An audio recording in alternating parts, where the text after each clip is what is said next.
ज्योतिष शास्त्र में आज हम उच्च और नीच के ग्रहों के बारे में जानते हैं और समझते हैं। अब सबसे पहले हम ग्रहों के राजा सूर्य के बारे में जानते हैं। ग्रहों के राजा सूर्यदेव मेष राशि में कैसे उच्च के हो गए।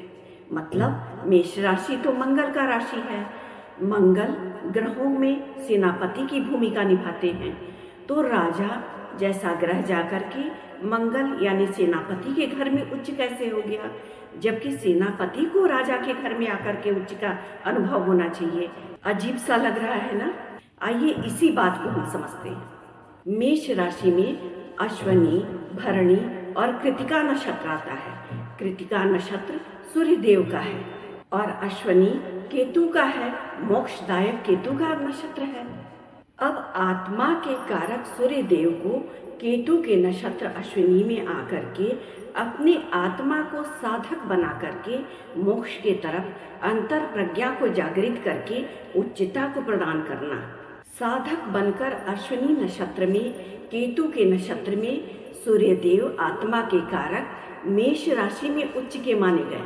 मतलब सूर्य ग्रह के जो कारक तत्व हैं, पद, प्रतिष्ठा, सम्मान, यश, सरकार का प्रतिनिधित्व करने वाला, जब तक सूर्य ग्रह बाहरी कार्य तत्वों से घिरा होगा तब तक वो अंतर में नहीं झांक करके देख पाएगा कि मैं कौन हूँ। इसकी यात्रा कराने के लिए अश्विनी नक्षत्र जो कि केतु का नक्षत्र है, उसमें मेष राशि में सूर्य को उच्च का स्थापित किया गया।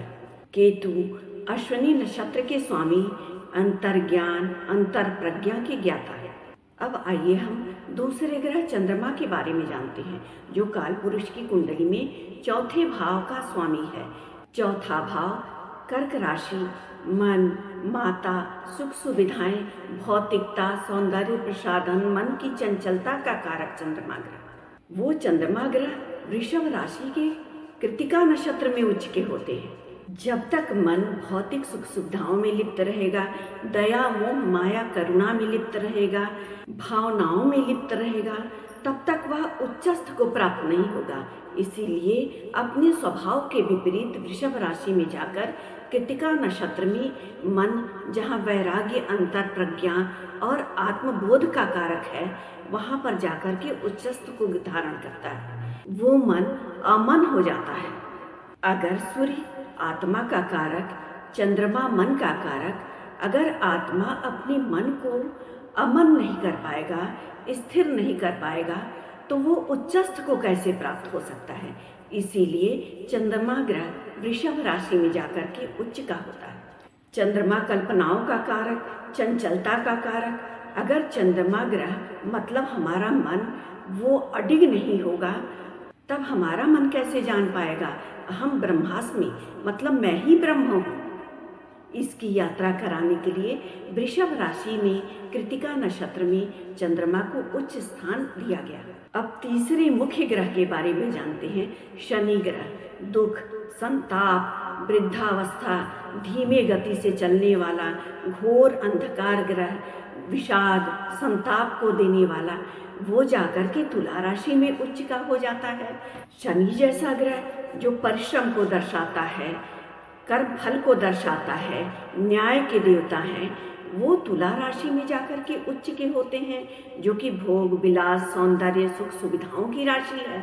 इसका मतलब ये है कि कोई योगी भोग विलास में जाकर के भी अपने योग में रमा हुआ है, एक निष्ठ है, दृढ़ है, तभी वो योगी है, तभी वो साधक है। तुला राशि में शनि जैसे ग्रह उच्च स्तर पर स्थित होकर के ये बताते हैं कि विपरीत स्थितियों में भी कैसे धैर्य धारण करके अडिग रहना चाहिए। अब ज्योतिष शास्त्र के सबसे बड़े ग्रह देव गुरु बृहस्पति, जो आचार्यों के गुरु हैं, उनको देखा जाए तो वो जल तत्व की राशि कर्क में जाकर के उच्च के होते हैं।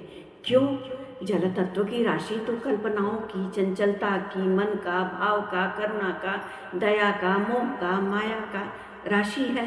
फिर यहाँ पर इस राशि में आकर के देवगुरु बृहस्पति जैसा ज्ञानी, वो कैसे चंचलता के बीच में, वो कैसे मन के भावनाओं के उहापोह के बीच में उच्च का हो जाता है।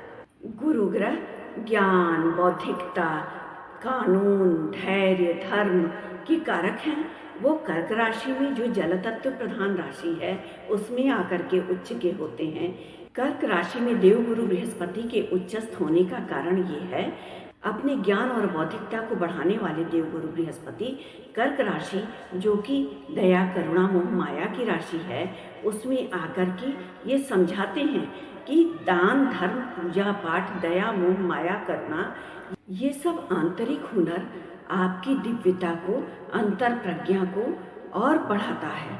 आप संवेदनशील होते हैं, तभी आप धर्म पथ पर आगे चल करके मुक्ति मार्ग को प्रशस्त कर पाएंगे जब आपके अंदर करुणा हो, क्योंकि हर ईश्वर, हर देवता, हर श्रेष्ठ व्यक्ति करुणामय होता है। भगवान को भी निर्मल हृदय पसंद है।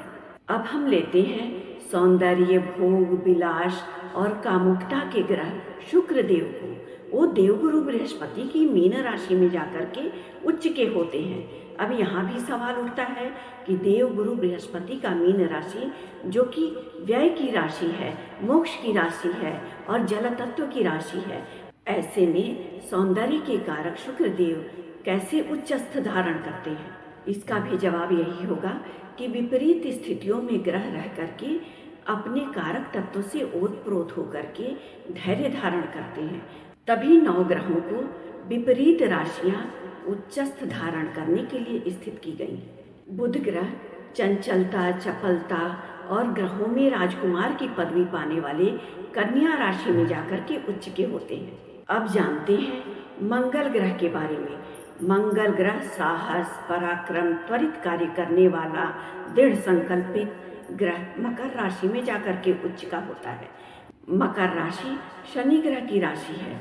शनि ग्रह बूढ़े ग्रह, अंधकार के ग्रह, दुख संताप के ग्रह, धीमी गति से चलने वाले और धीमी गति से रिजल्ट देने वाले, वहाँ पर मंगल जैसा साहसी, त्वरित कार्यवाही करने वाला पराक्रमी ग्रह, कैसे ये सामंजस्य हो सकता है? तो यहाँ भी जवाब यही है कि अपने कारक तत्व से ठीक विपरीत वाली राशि में कोई भी ग्रह उच्चस्थ को धारण करता है। विपरीत स्थितियों में ही उसके धैर्य की परीक्षा होती है और जो ग्रह विपरीत स्थितियों में अपने कारक तत्व को बनाए रख करके धैर्य और अडिग होकर के रहता है वही उच्च है। अब यहाँ हमको ये भी जानकारी ले लेनी है कि जो ग्रह अपने से विपरीत राशि में जाकर के उच्च का हो रहा है, वहाँ से वो सप्तम दृष्टि जिस राशि पर डाल रहा है वही ग्रह उसकी नीच राशि होगी। जैसे मकर में मंगल अगर उच्च का है तो उसके ठीक 7वें भाव में सामने कर्क राशि बनेगी जहाँ वो नीच का होगा। मेष में अगर सूर्य उच्च का है तो ठीक सामने तुला राशि बनेगी जहाँ वो नीच का है। देवगुरु बृहस्पति अगर कर्क राशि में उच्च के हैं तो ठीक सामने मकर राशि बनेगी सप्तम दृष्टि पर, वो नीच की राशि होगी। अगर कन्या राशि में बुध ग्रह उच्च का है तो उसके ठीक सामने मीन राशि बनेगी जहाँ पर बुध ग्रह नीच के हो जाएंगे। अगर मीन राशि में शुक्रदेव उच्च के हैं तो सप्तम दृष्टि पर ठीक सामने उसके कन्या राशि बनेगी जहाँ शुक्रदेव नीच के हो जाएंगे। यदि चंद्रमा ग्रह वृषभ राशि में जाकर के उच्च का होता है तो वृश्चिक राशि जो कि उसके ठीक सामने बनेगी सप्तम दृष्टि से देखेंगे जब चंद्रमा ग्रह तो वृश्चिक राशि आएगी उसमें वो नीच के हो जाते हैं। तो इस तरह हमने आज जाना कि कैसे अपने विपरीत कारक तत्व में जाकर के हर ग्रह उच्चता को धारण करता है। आज हमने ग्रहों के उच्च और नीच राशियों को जाना। धन्यवाद।